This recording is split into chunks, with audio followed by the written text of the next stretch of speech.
పేదలందరికీ మార్చి నెల 23వ తేదీ అలసిన వాణిని ఊరడించే మాటలు చదువుతున్నాను. ఈ దినం పుట్టినరోజు పెళ్లిరోజు జరుపుకుంటున్న వారందరినీ కూడా రక్షకుడైన యేసు ప్రభు సమృద్ధిగా దీవించునుగాక. యెహోవా మర్మము ఆయన యందు భయభక్తులు గలవారికి తెలిసియున్నది. 25వ కీర్తన 14వ వచనం. ఆయన పెళ్లి కుమార్తెగా ఆయనతో కలిసి గుర్తించబడదు మన విషయమును మనము గ్రహించిన ఎడల యెహోవా యందలి ఆనందము మన హృదయములను నింపును. పెళ్లి కుమారుడు పెళ్లి కుమార్తె తమ తలంపులను తమ హక్కులను పరిపూర్ణమైన ప్రేమతో పంచుకొనున్నట్లు మనము ప్రభువుతో ఐక్యపరచబడినప్పుడు మనము కూడా అన్ని విషయములో ఆయనతో పంచుకొందుము.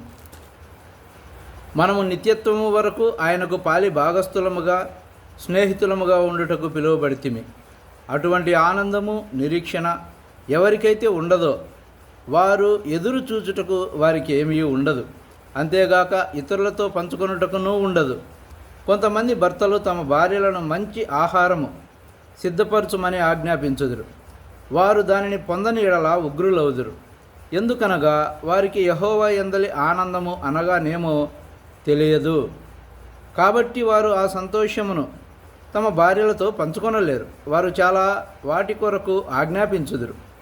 అందుచేతనే చాలామంది భార్యాభర్తలకు ఏకత్వం ఉండదు. ఈ గొప్ప పరలోక ఆనందమును మనము ఇతరులతో పంచుకొనవచ్చును. మనము ఆ విధముగా చేసిన ఎడల ఆ సంతోషము అధికమగును. మనము మోకాళ్ళ మీదకు వెళ్ళి మన తలంపులు కోరికలు స్వేచ్ఛగా ఆయనతో పంచుకొనిన ఎడల ఆయన మనకు ఏమి బోధించగోరుచున్నాడో ఆయనను సంతోషపెట్టుటకు మనము ఏమి చేయవలెనో దానిని మనకు చూపించును. అప్పుడు మన సంతోషము అధికమగును. మనము ఆదికాండం 18వ అధ్యాయం 17-18 వచనాలలో చదివినట్లు ప్రభు తన తలంపులను అబ్రహాముతో పంచుకొనెను. అప్పుడు యెహోవా, నేను చేయబో కార్యము అబ్రహామునకు దాచేదనా? అబ్రహాము నిశ్చయముగా బలముగల గొప్ప జనమగును. అతని మూలముగా భూమిలోని సమస్త జనములను ఆశీర్వదించబడును. ప్రభువు అబ్రహాము తన స్నేహితుడని చెప్పుచున్నాడు. ఆయన ఏది అతనికి దాచిపెట్టడు. సర్వశక్తి గల గొప్ప దేవుడు అబ్రహాముతో దీనిని చెప్పుచున్నాడు. సొదొమ గొమొర్రాల మనుష్యుల దుష్టత్వమును బట్టి వాటిని నాశనము చేయబోచున్నానని తన మనస్సులోని విషయమును అబ్రహాముతో పంచుకొనుచున్నాడు. బేతనియలో మార్తా మరియలతో కూడా ప్రభువు తన తలంపులు పంచుకొనియుండును. యెరూషలేము నుండి వారి ఇంటికి వెళ్ళినప్పుడంతయు ఆయన ఏ విధముగా ఆలయమునకు వెళ్ళెనో అంతా ఎట్లు అవినీతితో నుండుట కనుగొనెనో వారితో పంచుకొనియుండును.